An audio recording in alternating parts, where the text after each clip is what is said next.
Alright, let's continue on with Chapter 10, which is Stalactite. Oops. Someone flinched, and it wasn't Rainbow Dash. As soon as the first of many eels twitched, Rainbow Dash angled her wings towards the lake. As a result, her body lifted up at the last millisecond, hitting her hooves square in the center of the giant serpent's forehead. As a result of her full-on impact, the monster's skull was sent colliding with all the others. The eels collapsed like a wet sack of meat. A huge explosion of lake water shot up. But Rainbow Dash was already... Whoa. My dog is trying to get into the room that I'm recording in and scratching at the door. That's lovely. If she does it again, I'm just gonna let her in, do whatever she wants. But if she doesn't, I'm just gonna keep going. Alright. A huge explosion of lake water shot up, but Rainbow Dash was already majestically climbing above it.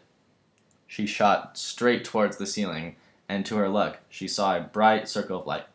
There was a vertical tunnel directly above her daring charge, and it was bordered by several thin stalactite formations. Surging straight towards the hole, she twirled so her hooves came into contact with one of the limestone spikes. She snapped it effortlessly off the ceiling and carried it with her into the thin corridor. The echoes doubled, tripled. She knew without looking that 2 or 3 of the eels were darting up into the tunnel to chase after her. She also realized that they would catch up with her in mere seconds, seeing as they had to have been the ones who carved these corridors to begin with. Rainbow Dash maintained her speed, darting up the tunnel, flying towards the light, piercing the storm's rainwater, pelting her from thousands of feet up. She felt the air turning rancid, heating up from the pursuing eels at her tail. She had waited long enough. Finally, she pivoted the broken stalactite in her grasp so that she was scraping along opposite sides of the thin tunnel at the same time, showering sparks and pebbles. She spun in her ascent, carving the tunnel wider like a buzzsaw, climbing its blurred way to the surface. The tunnel shook and crumbled, and soon it couldn't handle the punishment. Revolutes of cracking rock outtraced Rainbow Dash. Everything threatened to collapse around her. It was at this moment that the first of several hissing eels caught up with her. Yeah, that was weird. Its jaws lunged for her prismatic tail hairs.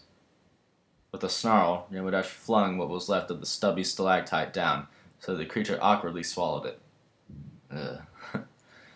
She then kicked her hooves off the gaping jaws of the thing and propelled herself upwards. The boost was well timed, for a claustrophobic avalanche of crumbling rock was filling the tunnel. Sorry about that, my little brother walked in. Man, a lot of distractions this one. But nevertheless, where was I? With a snarl, Rainbow Dash flung what was left of the stubby stalactite down, so that the creature awkwardly swallowed it. Oh yeah, I already read that. Just as the combined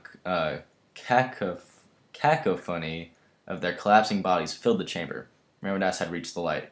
She burst out into a blindingly bright world, beset with rainwater, thunder, and wind. Her body spun awkwardly into the chaos, dodging gale force, wind, and sheets of needle-sharp precipitation.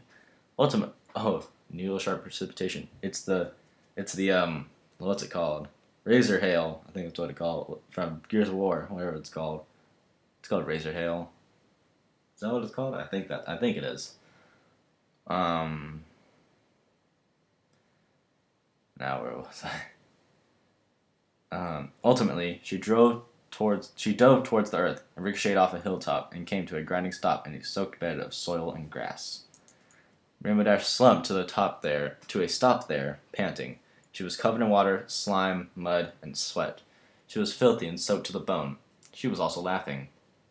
Rainbow Dash's guffawing voice broke through the storm, challenging the lightning. She rolled over and clutched her mud-stained chest. As she crackled and grasped her mouth, caught gallons of rain hammering down at her. But it made no difference. She was alive. Her goggled eyes opened, taking in the cloud above her. She smiled at the random flashes of lightning and bursts of sunlight until her vision was overcome by just how gray everything was. Slowly, like a deflating balloon, her laughter stopped and her smile melted away. Eventually, she gulped and just lay there, becoming one with the moisture. She was alive, but she was still alone. Minutes passed, even an hour, during which Rainbow spent the entire storm sitting up on her haunches and staring into the water-soaked landscape. Her back was to the east, but she knew it was only a matter of time before she turned around completely and resumed her trek. For the moment, she simply enjoyed the natural shower. She could have caught a cold. She could even risk pneumonia, but she wasn't afraid. How could you get pneumonia sitting in like a rainstorm? What? No. How do you get pneumonia in a rainstorm? Really? There was more than one way to cheat death. And if Rainbow Dash was anything, she was an explorer. There's chapter 10, and I'll probably do chapter 11 as well.